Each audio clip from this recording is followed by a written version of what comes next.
नमस्कार साथियों, biography channel पर फिर से आप लोगों को और एक नए वीडियो में स्वागत है। आशा है आप लोग अपने जीवन में खुश होंगे, मस्त होंगे और मजे में भी होंगे।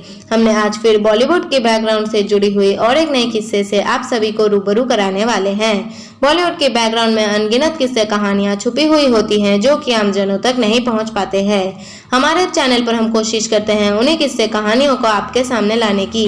तो चलिए कहानियों पे चलते हैं, शुरू करते हैं बॉलीवुड के बैकग्राउंड से जुड़ी हुई, छुपी हुई और एक नए किस्से। 124 साल पहले रिकॉर्ड हुआ था सिनेमा के इतिहास का पहला गाना। क्वीन ऑफ ग्रामोफोन ने दी थी मधुर आवाज। सिनेमा जगत का पहला गाना 124 साल पहले रिकॉर्ड किया गया था, जिसे एक दिग्गज फनकार ने अपनी मधुर आवाज दी है। 1902 में रिकॉर्ड हुआ था पहला गाना। इस गायिका ने दी थी मधुर आवाज। 600 रिकॉर्ड्स के साथ बनाया था रिकॉर्ड। हिंदी सिनेमा का इतिहास 100 से ज्यादा का माना जाता है, लेकिन संगीत का इतिहास इससे भी पुराना है। इसका अंदाजा आप इस बात से लगा सकते हैं कि पहला गाना 124 साल पहले रिकॉर्ड किया गया था, जिसे हिंदुस्तानी शास्त्रीय संगीत की पहली पॉप स्टार ने अपनी मधुर आवाज दी थी। इतने सालों के बाद भी उनका पहला रिकॉर्ड किया गया गाना चर्चा में आ गया है। ऐसे में आइए जानते हैं कि वह कौन सा गाना था जिसे भारत के पहले रिकॉर्ड सॉन्ग की उपलब्धि हासिल है।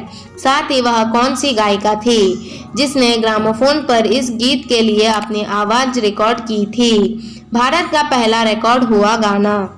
जिस गायिका के गाने के बारे में इस लेख में बात की जा रही है, उन्होंने अपने हुनर के दम पर भारतीय संगीत की परिभाषा को बदल कर रख दिया था। दरअसल वह गायिका कोई और नहीं बल्कि गौहर जान थी। जी हाँ, साल 1902 में गौहर ने ग्रामोफोन पर भारत के शास्त्रीय संगीत के इतिहास का पहला गाना रग्गा जोगी रिकॉर्ड किया था। सुनो की कोकिला गौहर जहां के इस गीत को आज भी याद किया जाता है। जैसे कि आप जानते हैं कि सिनेमा जगत में फिल्मों की मेकिंग की शुरू मुक मूवी से हुई थी। उससे पहले से गौहर ने गानों को रिकॉर्ड करना शुरू कर दिया था, जो कि अपने आप में बड़ी बात थी। वह एक ऐसी गायिका थी जिन्होंने अपनी प्रतिभा बेजोड़ के दम पर खास मुकाम बनाया था।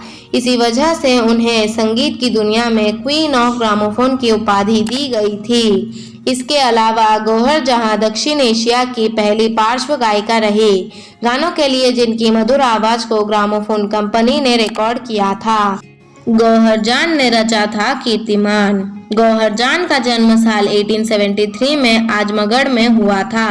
बचपन से उन्हें शास्त्रीय संगीत में रुचि थी और इसी की बदौलत उन्होंने भारतीय शास्त्रीय संगीत को नई ऊंचाइयों पर पहुंचाया।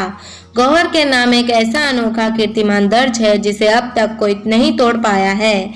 उन्होंने 1902 से लेकर 1920 के समय के दौरान 600 से अधिक गानों को ग्रामोफोन पर रिकॉर्ड किया था, जिनमें हिंदी, बंगाली, फारसी, फ्रेंच और अंग्रेजी सहित कई भाषाओं में गाने की उनकी क्षमता ने उन्हें सबसे अलग बनाया। धन्यवाद साथियों, आज के इस वीडियो में हमने क्वीन ऑफ ग्रामोफोन यानी गौहर जान के जीवन काल से जुड़ी हुई किस्से को आपके सामने रखने की कोशिश की है। उम्मीद है दोस्तों वीडियो आपको जरूर पसंद आई होगी। वीडियो पसंद आए तो लाइक कर दीजिएगा। चैनल पर नए आए हैं तो प्लीज एक सब्सक्राइब कर दीजिएगा। मिलते हैं नेक्स्ट वीडियो में। धन्यवाद।